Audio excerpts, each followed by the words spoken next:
Mirabelle Selwick didn't know the man in the corner was a king. She didn't know his name, his title, or the fact that 6 armed guards were positioned at various points throughout the inn disguised as merchants and travelers.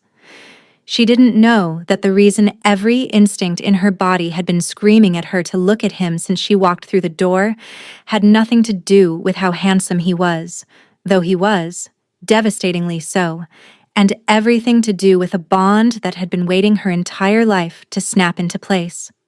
What she knew was this: the venison stew was excellent, the fire was warm, and her 2 best friends had not stopped talking about him for the last 20 minutes. "Don't look now," Petra whispered, leaning across the table with the subtlety of a barn collapsing. "He's doing it again." "Doing what?" Mirabelle tore a piece of bread from the loaf between them and dipped it in her stew. "Looking at you." Mirabelle did not look. She had been very deliberately not looking since they'd arrived at the Crossed Antlers Inn an hour ago, road-weary and smelling of beeswax and tallow from the 3 crates of candles loaded in the wagon outside. They were halfway through a 2-day trade run to the eastern market towns, the same route Mirabelle made every season, and this inn was their usual overnight stop. Warm beds, good food, a stable master who didn't overcharge. What was not usual was the man sitting alone at a table in the far corner near the stairs. She'd caught one glimpse when they walked in. One. It had been enough.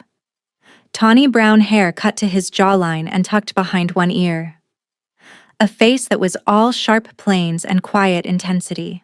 The kind of face that looked like it had been designed to make women forget how to form sentences.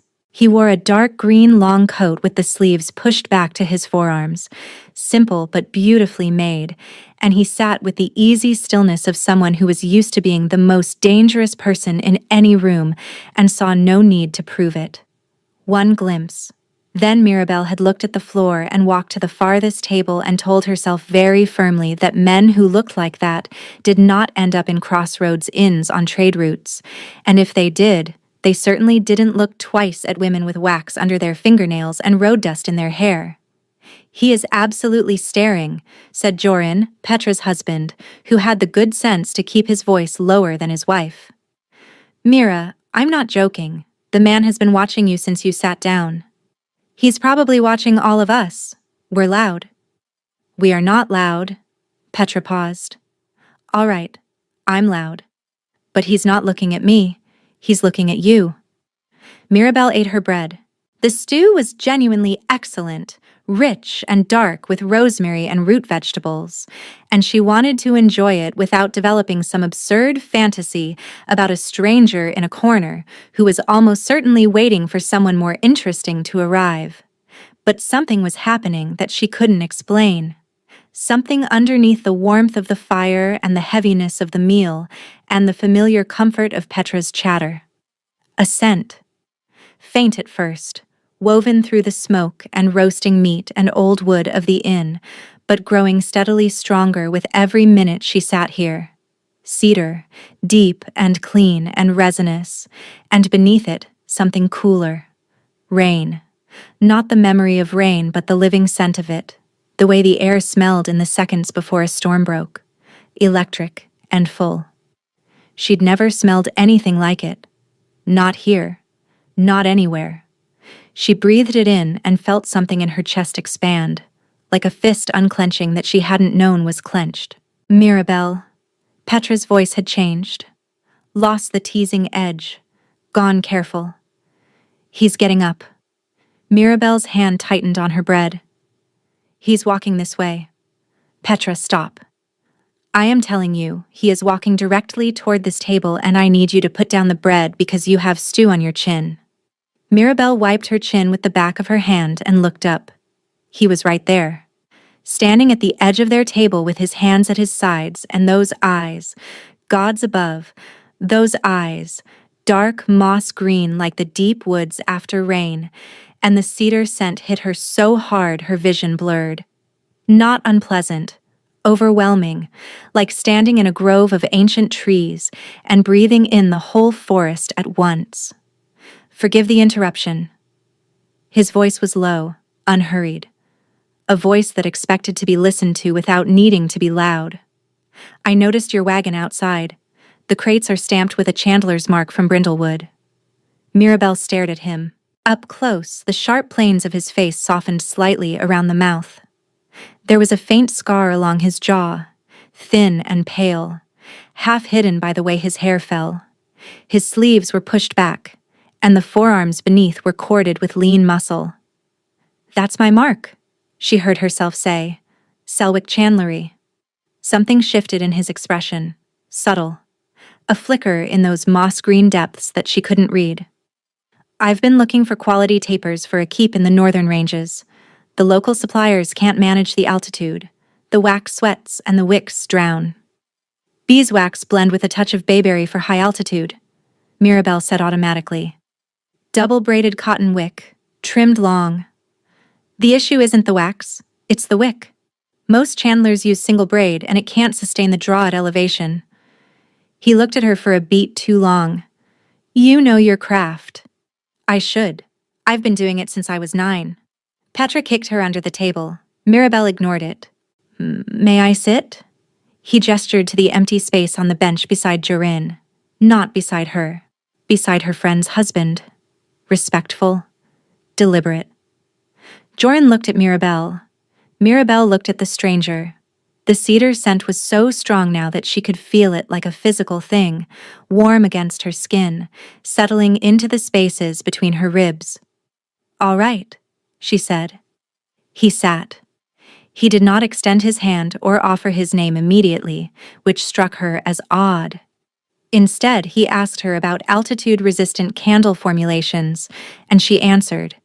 And somehow 20 minutes passed in which Mirabelle Selwick forgot to be self-conscious about the wax stains on her sleeves and the road dust in her ink-black hair because the man across the table was asking genuinely intelligent questions about wick braiding techniques and burn rates, and the difference between rendered tallow and pressed beeswax. He told her his name was Lucian. Just Lucian. He told her he was traveling north with a small company. He told her he managed a large estate and was looking to secure a standing order for quality lighting, something that wouldn't gutter out in drafts or melt in storage. He did not tell her that the estate was a palace. He did not tell her that the small company included 6 disguised members of the Royal Guard. He did not tell her that he was Lucian Kestwick, Alpha King of the Northern Territories, traveling the trade roads to inspect border conditions without the spectacle of a royal procession. What he did tell her, just before the conversation wound down, and Petra yawned theatrically enough to rattle the cutlery, was this. "You smell like honey."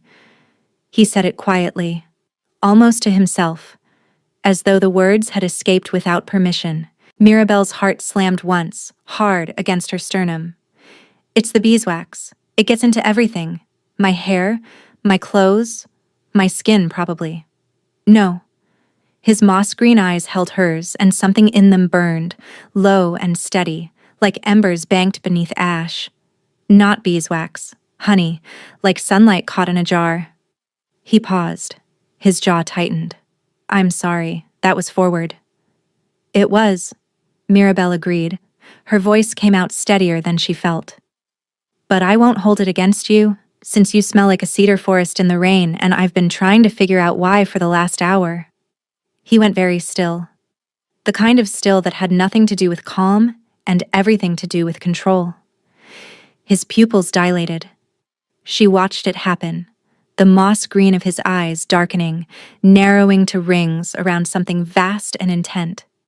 "You can smell it," he said, not a question. "Is that not normal?" "No." His voice had dropped, rough at the edges. "That is not normal." Mirabelle looked at Petra, who was watching this exchange with her mouth slightly open.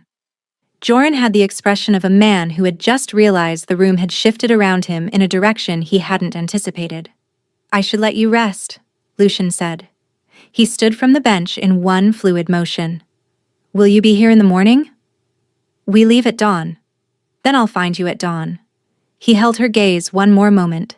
"Sleep well, Mirabelle." He said her name like it was something he'd been practicing, like it mattered. She did not sleep well.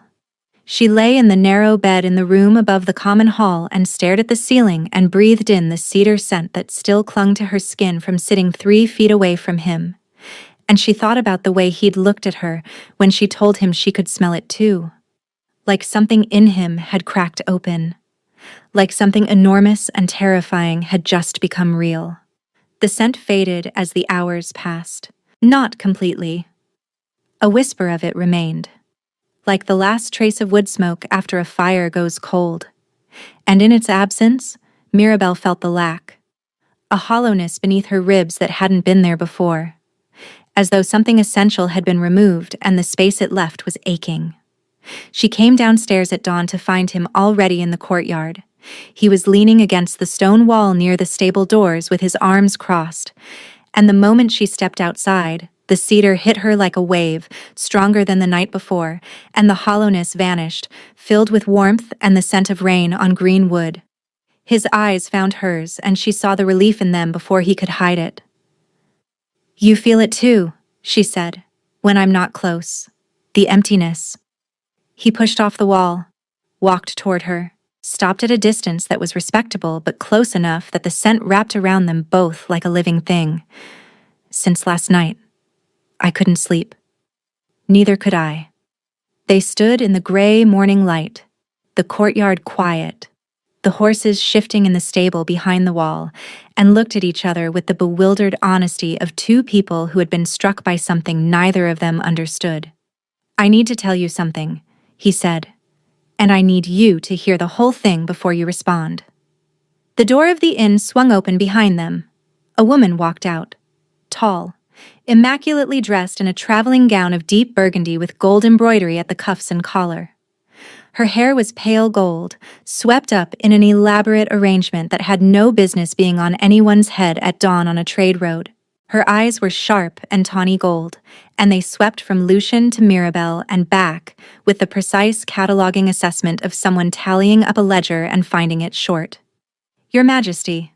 The woman dipped into a curtsy that managed to be both graceful and pointed. "I've been looking for you since the evening meal. Your guard said you were occupied." The courtyard went very quiet. Mirabelle looked at Lucian. "Your Majesty?" His jaw tightened.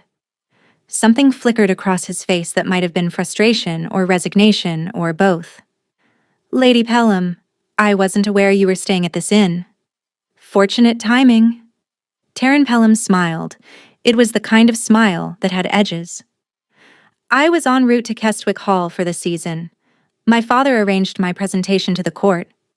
Her tawny eyes slid to Mirabelle, took in the wax-stained sleeves, the road-dusted boots, the ink-black hair still tangled from a restless night. "I see you've been passing the time." Mirabelle felt the words land like a stone dropped into still water. She looked at Lucian, and the cedar scent was still there, still warm, still wrapping around her like it knew her, but the word Majesty was ringing in her skull like a bell. "You're the king," she said flatly. Lucian's moss-green eyes held hers. "That's what I was about to tell you. Before or after you asked about my wick-braiding techniques?" The corner of his mouth twitched. "Just barely. After. Definitely after." Taryn Pelham stepped between them with the practiced ease of a woman who had been inserting herself into conversations her whole life. "Your Majesty, the road north is long and I'd welcome the company of your party. Perhaps we could discuss the arrangements my father outlined in his letter." "There are no arrangements, Lady Pelham." Lucian's voice didn't change in volume. It changed in texture. Went flat and cool.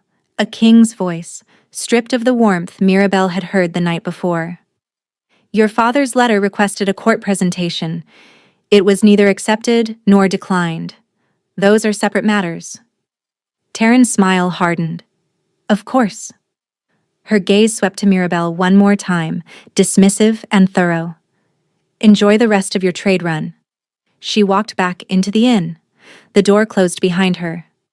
Mirabelle stood in the courtyard with cedar and rain flooding her senses and a hollow ringing in her chest that had nothing to do with the bond and everything to do with the realization that she had spent last night lying awake thinking about a man who ruled a territory, and she was a woman who made candles.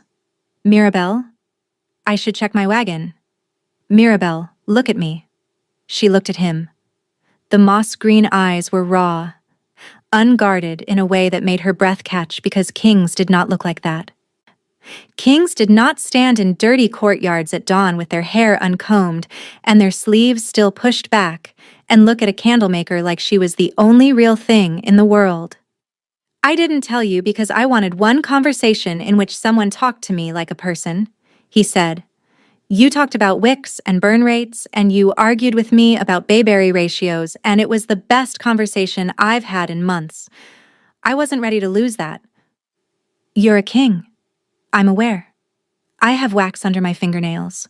He reached out and took her hand, turned it over, looked at her fingers with their short nails and their yellowish beeswax stains, and the small burn scar on her thumb from a spilled pour 3 years ago.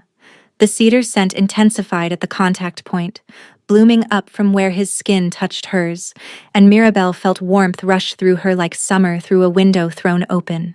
These hands, he said quietly, are the hands of someone who builds something real, every day, with skill and patience and knowledge that took years to earn. He didn't let go. Don't you dare apologize for that. Her throat tightened. She didn't pull away. The morning unraveled from there in a way Mirabel could not have predicted. Lucien asked if she would ride with his company north, at least as far as the eastern crossroads where their routes diverged. She said no. He asked again. She said no again. He asked if she would at least allow him to ride alongside her wagon, since they were heading in the same direction anyway, and it would be inefficient to travel separately. Petra, who had been listening from the stable doorway, said yes before Mirabel could say no a third time. They rode together through the morning, the forest pressed close to the road, dappled green and gold, the canopy filtering the light into shifting patterns across the packed earth. Lucien rode a dark bay stallion that moved like water. He rode beside the wagon and talked to Mirabel through the open side while Petra drove and Joran dozed against the candle crates. He asked about her childhood. She told him about growing up in her grandmother's chandlery in Brindlewood, learning to dip tapers before she could read, the way the whole house smelled of honey and hot wax. He asked about her parents.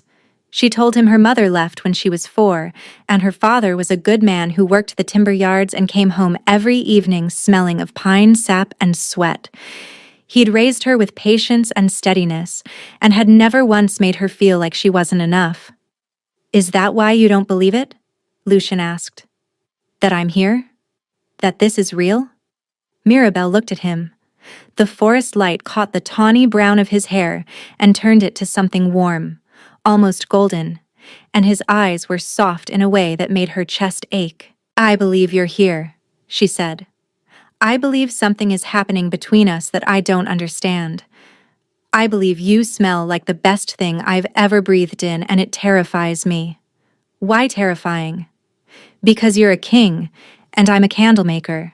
And in the stories, those don't end well for the candlemaker. He was quiet for a long time. The horse's hooves marked a steady rhythm on the road. This isn't a story, he said, and you are not a background character in mine. They stopped at midday where a stream crossed the road. While Petra and Joran watered the horses, Mirabel sat on a fallen log near the water, and Lucien sat beside her, close enough that the scent was a living warmth between them, cedar and honey intertwined, and she could feel the bond humming in her chest like a second heartbeat. I've read about this, he said. The scent bond. It's the rarest manifestation. It means the recognition goes deeper than sight or touch, down to something chemical, primal. The body knows before the mind catches up. My body apparently knew the minute I walked into that inn. Mine knew before that. He looked at the stream. The water ran clear over smooth stones. I smelled honey on the road, half a mile before the inn. I thought I was imagining it. Then your wagon came around the bend and the scent hit me so hard I nearly fell off my horse. Mirabel laughed. A real laugh, sudden and startled, and Lucien looked at her with an expression that cracked something inside her chest. Wonder. Simple, unguarded wonder, as though the sound of her laughing was something he wanted to hear for the rest of his life. She kissed him. Not planned, not graceful. She turned toward him on the log and put her hands on either side of his face and kissed him, and the cedar and honey surged between them like a wave breaking, and his hands came up to her waist and pulled her closer with a gentleness that contradicted the hunger she could feel, trembling through him. And for one perfect suspended moment, the whole forest went silent around them. When she pulled back, his eyes were closed, his hands were still on her waist. The moss green, when he opened his eyes, was nearly black with intensity. I was supposed to tell you about the bond first, he murmured. I had a whole explanation prepared. You can explain later. Mirabelle. He said her name like a vow. I need you to understand that this isn't casual for me. This isn't a passing interest in a woman I met at an inn. The scent bond means something specific in our world. It means you are mine and I am yours, and that has been true since before either of us was born. That's a lot to put on a woman before lunch. He laughed. Low and warm and real, the first time she'd heard him laugh, and it did things to her stomach that had nothing to do with the venison stew. The eastern crossroads arrived too soon. Mirabelle's route curved south toward the market towns. Lucian's continued north to the mountains and a palace she had never seen, and a life so far removed from hers that the distance felt like a physical wound. They stood at the fork in the road. Petra and Joran had positioned themselves a tactful 50 paces down the south road. Lucian's guards waited at an equal distance to the north, pretending to check their horses' tack. "Come with me," Lucian said. "Not as an obligation, not as a command. As a question from a man who found you at a crossroads and doesn't know how to walk away. I have candle deliveries. Petra can manage them. My shop will still be there. My life, Lucian. My whole life is in Brindlewood." He took her hand again. The scent bloomed. Cedar and honey twined together like they were the same thing, like they had always been the same thing. And Mirabelle felt the bond hum between them so strongly that her vision blurred. "Then I'll come to Brindlewood," he said. "I'll sleep above a candle shop and eat bread from the bakery on the corner and learn to trim wicks. I don't care where we are, Mirabelle. I care that we're in the same place." She stared at him. "You're a king. I am aware that I'm a king. I have been a king for 6 years, and in that entire time, no one has argued with me about bayberry ratios, or told me my candle suppliers were incompetent to my face, or made me laugh so hard I forgot to be careful." His thumb traced a circle on the back of her hand. "Come north with me, just for a fortnight. See the keep. Let me show you the hall that needs better lighting, and if you hate it, I will personally drive your wagon back to Brindlewood and never mention it again." "You're lying. You would mention it constantly."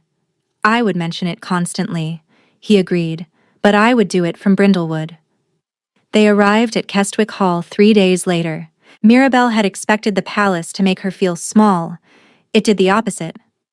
The keep was ancient, built into the mountainside, all dark stone and soaring windows and fireplaces wide enough to stand in.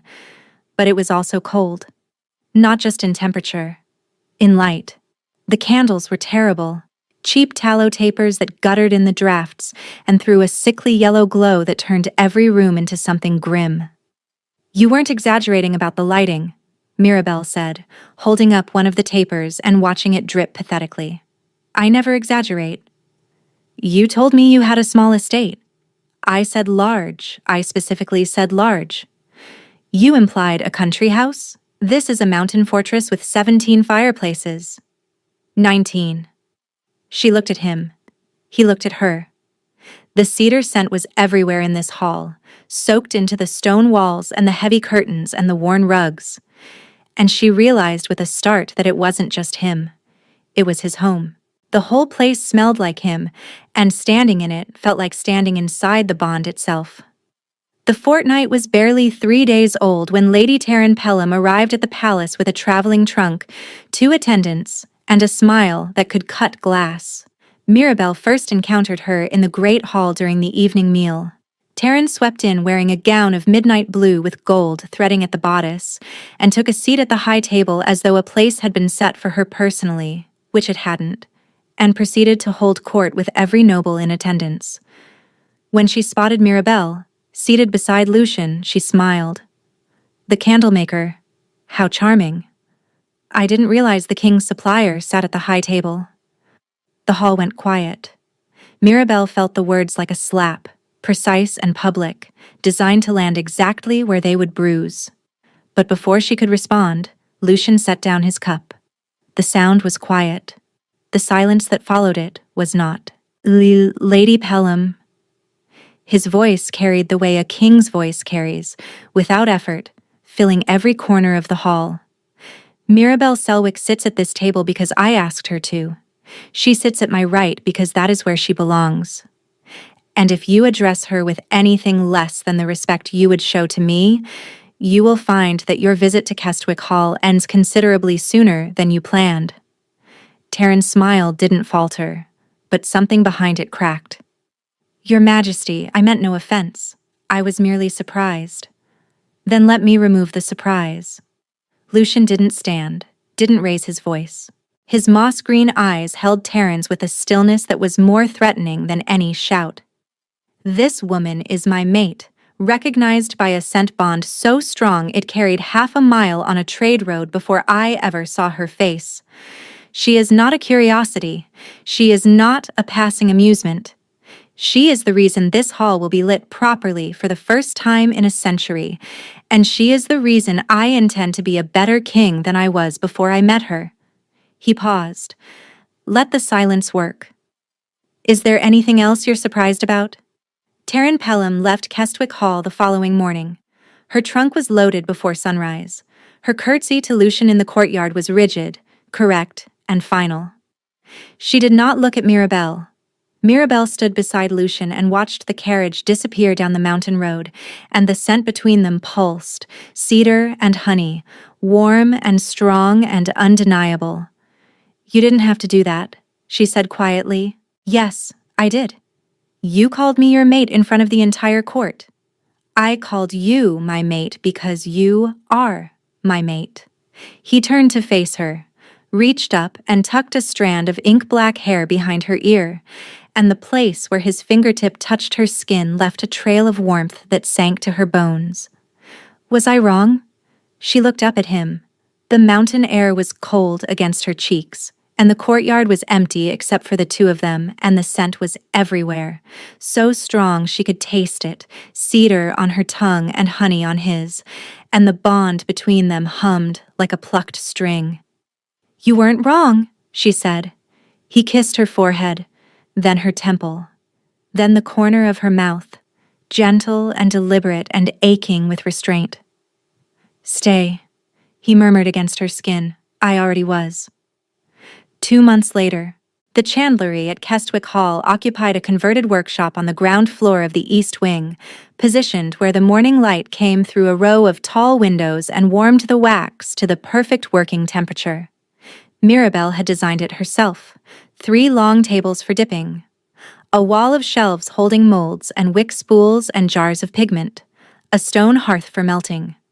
The whole room smelled of beeswax and honey and, underneath it, cedar. She was testing a new blend that morning, a beeswax taper infused with juniper oil for the audience chambers, when Lucian appeared in the doorway. He leaned against the frame and crossed his arms and watched her the way he always watched her, as though she was doing something miraculous instead of dipping cotton string into hot wax. "The eastern corridor lights are burning 12 hours without trimming," she said, without looking up. "I told you the double-braided wick would solve it." "You told me." "I doubted you. I was wrong. This is becoming a pattern." She looked at him. He was smiling. The real smile. The one that softened the sharp planes of his face and made his moss-green eyes go warm and open. The one he only wore for her. "Petra sent a letter," Mirabelle said. "The market run went well. She sold out of the honey tapers by midday. She could sell sand to a desert. She says the same about you." Mirabelle set down her dipping rod. She also says the whole town is talking about the king who rides down from the mountains every third week to sleep above a candle shop. I don't sleep above the candle shop anymore. I convinced the chandler to move in with me. You bribed the chandler with a workshop and unlimited beeswax. And it worked. She crossed the room to him, stood in front of him in the doorway with wax drying on her fingers and juniper oil on her apron and her ink-black hair twisted up with a wooden pin, and the scent rose between them the way it always did, cedar and honey, strong and sure. A thing that had been true since before either of them was born, and would be true long after the candles burned down. He unfolded his arms, pulled her in, pressed his mouth against her hair and breathed her in, and she felt his chest expand with it, the fullness of it, the recognition that never faded, never diminished, only deepened with every hour they shared. Mirabelle, he said against her hair. Lucien, your friends were wrong, you know. She pulled back to look at him. About what? That night at the inn. His thumb traced her jaw. His moss-green eyes held hers with a steadiness that made her heart turn over. He's out of your league, they said. They had it backwards. You were always out of mine. She laughed. He kissed her. The candles burned on the table behind them, steady and bright. The best light Kestwick Hall had ever known.